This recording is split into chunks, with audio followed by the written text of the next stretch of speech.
Hello, I'm Holly Proctor. I'm the publisher of Inside Singletree. Today I'm here with another edition of The Story Behind the Story with our co-hostess, Andy Odie with Liv Sotheby's International Realty. And today is super exciting because we're going to learn a little bit about the project you see behind us with Bobby Head, the co-founder and owner of Rocky Mountain Custom Landscapes, and Brian Robinson, who is managing this project and is a project manager and landscape architect. So thank you guys for being here today. We are really excited to hear about this project, but let's go back a little bit. Tell us about Rocky Mountain Custom Landscape and how it got started and your path to where we are today.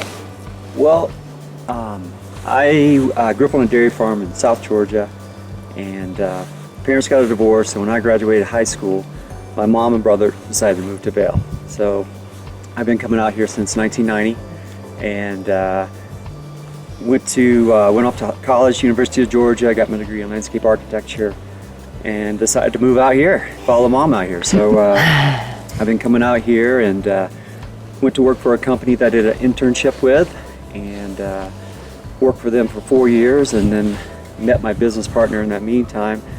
He worked for another company, and we had the same goals, and we started Rocky Mountain Custom Landscapes back in 2001. So we've been in business for 20 years now, and congratulations.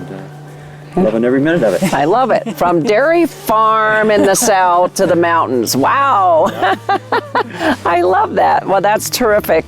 Good to know. And Brian, what's your background a little bit here? I'm a Colorado State graduate. Spent 3 years here studying and learning the plant palette and construction techniques and design. And started my career in Park City, doing high alpine design and planting. Went back to Chicago for 15 years to raise a family around family, and got a great opportunity to join the team just last year. Put it up to the family. They all voted, and we said, let's head for the mountains. I was going to say, yep, the mountains. Adventure. It's the draw of the mountains for good reason. Absolutely. So a year later, the family's happy. I'm thrilled to be working on such great projects, and every day is a new adventure. Yeah, I love it.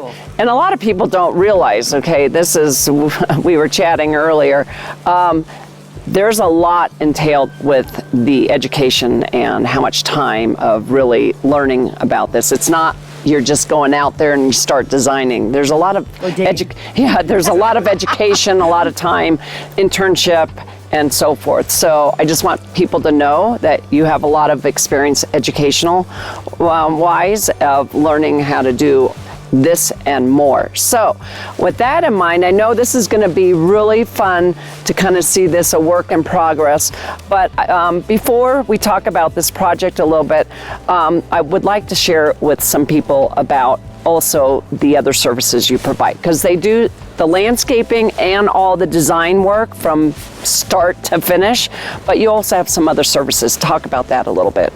We are a full service company. We have 3 divisions. We have Aspen, Vail, and Denver. We are landscape professionals. We have our people come out and they really enjoy what they do, and they're very knowledgeable. We have the landscape architecture side.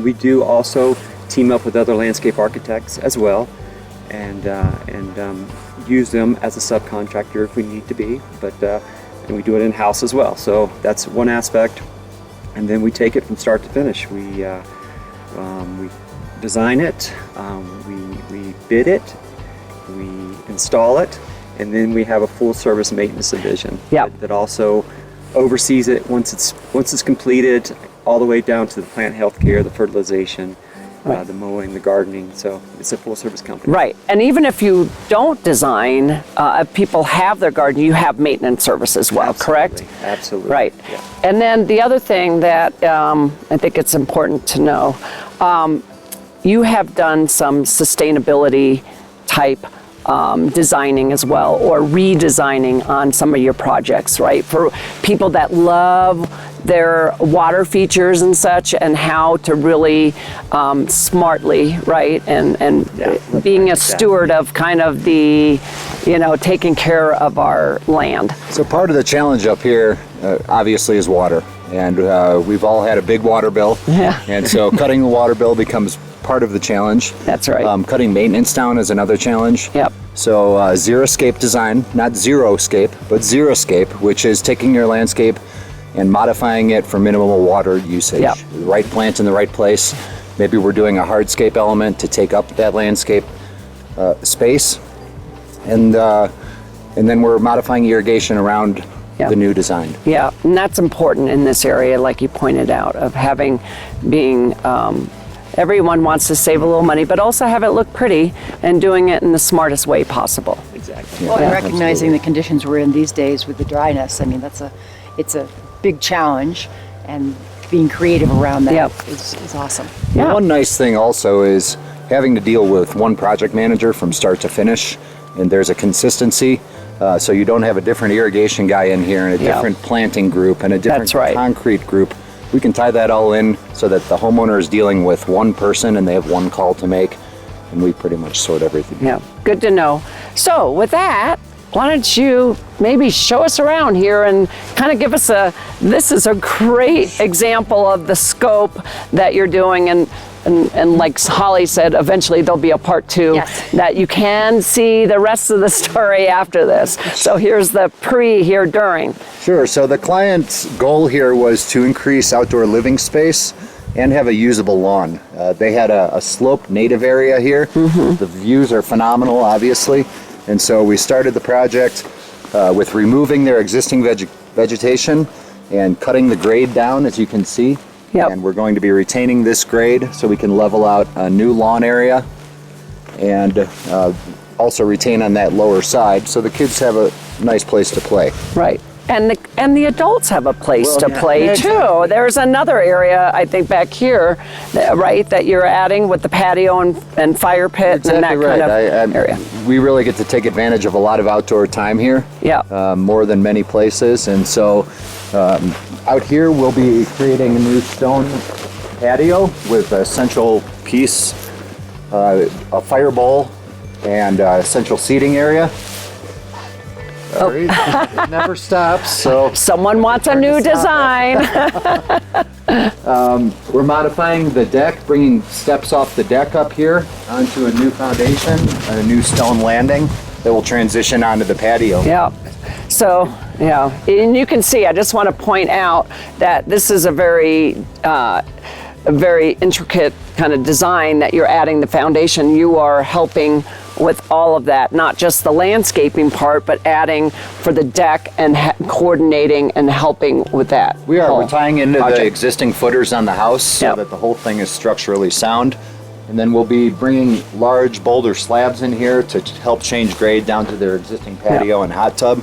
Right. And then we'll have a natural transition with stone steps from the patio and lawn area down to the hot tub. So this all becomes one nice cohesive space. Yeah. Depending on the scope of the work, that's a great thing with our company is we can take it from start to finish with different aspects. Right. We have a masonry division now.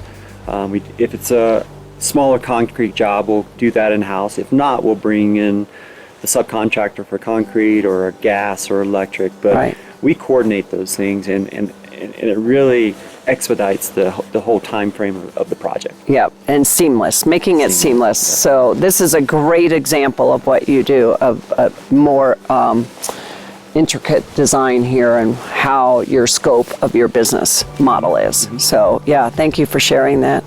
Yeah. So, the magic words, when will this be done? Brian? We probably have another 4 weeks on site. Maybe we're extending that out a little bit so that we can put finishing touches such as perennials and ground cover on the project, which That's we fast. typically will do after Memorial Day. It's a pretty quick Start to finish, operation. what do you think timeline? Start to finish on a job like this, 6 to 8 weeks Wow. from first shovel to the end is. Wow, I'm impressed. I am too. Okay. That's about it. Wow. With a little weather as well, so Yeah. that comes into play. Right. The good news is we're only in April, so there's lots of opportunity yeah. to be looking at your backyard saying, well, what are we doing this year? All right. Everybody wants it now to enjoy it for the season. That's right. That outdoor activity. Well, thank you both. And we will be Absolutely. back. So we'll be Yeah. back probably in about 6 weeks or so. Yeah, come see the finished We'll come back. product. Check it out. set a chair and As they say, enjoy the view. to be continued. To be continued. Awesome. So, right. Andy, thank you so much for being here today. And Brian and Bobby, love hearing what you have to offer and to hear about this project. And we'll be back. Yeah, to Excellent. see it. Thank you. Thanks for the yay. opportunity. Bye.